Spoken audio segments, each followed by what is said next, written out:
ये जो अब पीटीआई के लोग कह रहे हैं कि जी ये जो फैसला ना सुनाए जाने की वजह हमें करार दिया जा रहा है, इसकी वजह हम नहीं हैं। मैं चाहूंगी कि आप असल वजह बताइए, वो ताखीर से है ये वजह है या फिर मामला कोई और है? सर बिस्मिल्लाहिर्रहमानिर्रहीम। बहुत शुक्रिया आसमा। वो जो मेरा मसला है ना, जो मैं कहता हूँ कि मुझसे सवाल आप नहीं पूछती या काशिफ से ज्यादा सवाल पूछती हैं, तो हर क्लास में ना कुछ नालायक बच्चे होते हैं, तो वो यही कहते हैं कि जो सवाल मुझे आता था उस्ताद ने वो तो नहीं पूछा, तो वो सवाल किसी और से पूछ लिया और मुझसे वो सवाल पूछा जो मुझे नहीं आता था। तो मेरा मामला भी कुछ ऐसा, मुझे अपनी नालायकी का एतराफ है। ये जो मामला है ना, देखिए इसमें मैं समझता हूँ कि थोड़ी सी मिसमैनेजमेंट हुई है। इसको हमने खुद तमाशा बनाया है। तो खुद से मुराद ये है कि अगर कोई चीज़ है तो वो क्या कहते हैं कि हुई ताखीर तो कुछ बाइस से ताखीर भी था, तो ये ताखीर बिला वजह तो नहीं है, इसको तो कोई ज़हन मानेगा नहीं। अब अगर कोई बात नहीं भी है तो मुझे नहीं लगता अगर आप पाकिस्तान पूरे में कोई सर्वे कंडक्ट कराएंगे और लोग कहेंगे कि नहीं ये रूटीन में हो रहा है, जज साहब की तबीयत ठीक नहीं थी, जज साहब का टाइप राइटर ख़राब हो गया था, कंप्यूटर की फंस गई थी, तो ऐसी तो बात कोई नहीं मानेगा ना।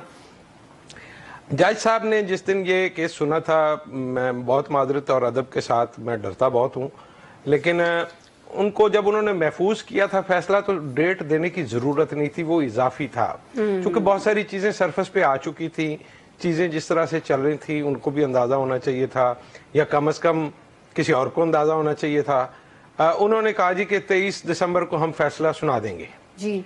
अब 23 दिसंबर आई तो आपने आगे कर दिया, फिर मेरे ख्याल 27, 28 या 29 दिसंबर आ गया, फिर आपने 6-7 जनवरी पे डाला, फिर 6 जनवरी से आपने इसको आज पे डाला, 13 पे, अब आप इसको मजीद आगे लेके जा रहे हैं। तो अब आप ये समझते हैं कि आप लोगों को बताएंगे कि पहले जमाने में एक परी हुआ करती थी तो वो वहां से कोकाफ से उठती थी और पाकिस्तान, तो ऐसी कहानियां ना कोई मानेगा ना कुछ सुनेगा।